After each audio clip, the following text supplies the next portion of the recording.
पहले तो ज़रा क्विकली ये बता देना कि ये आप चूँकि अब मुज़ाकरात को लेके आपके घर या मदरसे पे छापे वाला मामला भी बहुत ज़ेर बहस आया, तो क्विकली पहले तो बता दें आपको आप किस नतीजे पर पहुँचे, यानी वहाँ बाकायदा आपको गिरफ्तारी की कोई अटेम्प्ट हुई, यू मैनेज टू एस्केप, इस छत से उस छत, उस घर से उस घर करके निकल गए चकमा देके, या आपको लगा बस हिरासा करने के लिए एक माहौल बनाया था इन्होंने?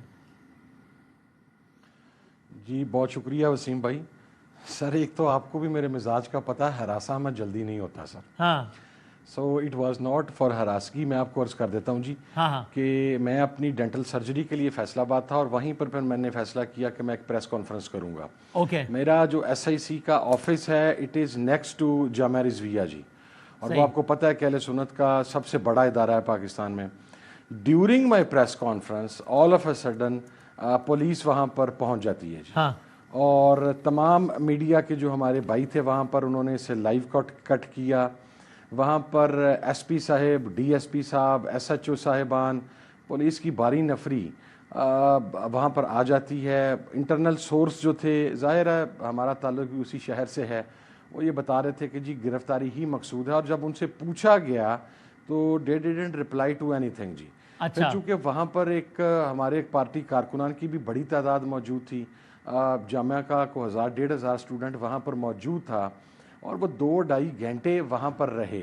पहले बिल्कुल अंदर आ गए प्रेमिसेस के अंदर, फिर उनसे कहा गया कि जी आप प्रेमिसेस से बाहर चले जाएं। उसकी तमाम की तमाम वीडियोस अवेलेबल हैं। मैं ख़ुद बाहर निकल के आया, मैंने उनसे पूछा कि जी किस लिए आए हैं, किसी के पास कोई जवाब नहीं था, और 2 से 2.5 घंटे पुलिस वहीं पर रही। फिर आई मैनेज टू एस्केप जी। वसीम भाई वो चूँकि अंदरून शहर है, घंटाघर के साथ बिल्कुल मुत्तसिल जामिया रिज़विया जंग बाज़ार में है, और आपको पता है कि पुराना जो तर्ज़ तामीर है उसके अंदर जो क़याम पाकिस्तान से पहले का है वो घरों की छतें घरों के साथ मिली हुई होती हैं जी। तो I manage to escape that way वहाँ से जी। तो वो जब आपको गिरफ्तार करने के लिए आए थे, तो आप जब कह रहे हैं मैंने उनसे पूछा क्या मामला है, तो उस वक्त गिरफ्तार किया नहीं उन्होंने?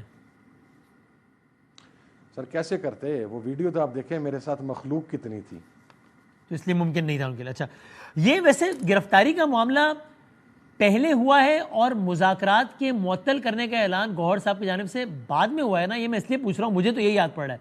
इरफान सिद्दीकी साहब अभी हमारे साथ थे कुछ मिनट पहले, उन्होंने कहा कि साहब ये तो PTI ने गौहर साहब ने जब मुज़ाकरात मुअत्तल होने का ऐलान किया है उसके बाद हामिद रज़ा साहब के मदरसे वाली कैफियत हुई है। अब PTI कह रही है हम इस वजह से मुज़ाकरात कैंसिल कर रहे हैं, यानी ये भी एक वजह है। हालांकि मुज़ाकरात का तो मुअत्तली का ऐलान पहले कर चुके थे, हामिद रज़ा साहब के घर के बाहर पुलिस बाद में गई है। ऐसी तरतीब यही है क्या वाक़यात की? नहीं बिल्कुल वसीम बदामी साहब ऐसी नहीं है जी। मैं जिस वक्त प्रेस कॉन्फ्रेंस करने के लिए गया हूँ तो उससे पहले हमारी मुज़ाकराती कमेटी के जो सरबराह हैं उमर अयूब साहब, हमने अपना एक ग्रुप बनाया हुआ। वहाँ पर बात में मैंने ये बतलाया था कि मैं प्रेस कॉन्फ्रेंस के बाद इंशाल्लाह रात गए तक इस्लामाबाद पहुँच जाऊँगा, और उसकी तरफ से गौहर साहब की तरफ से बिल्कुल पहले कॉल ऑफ नहीं किए गए।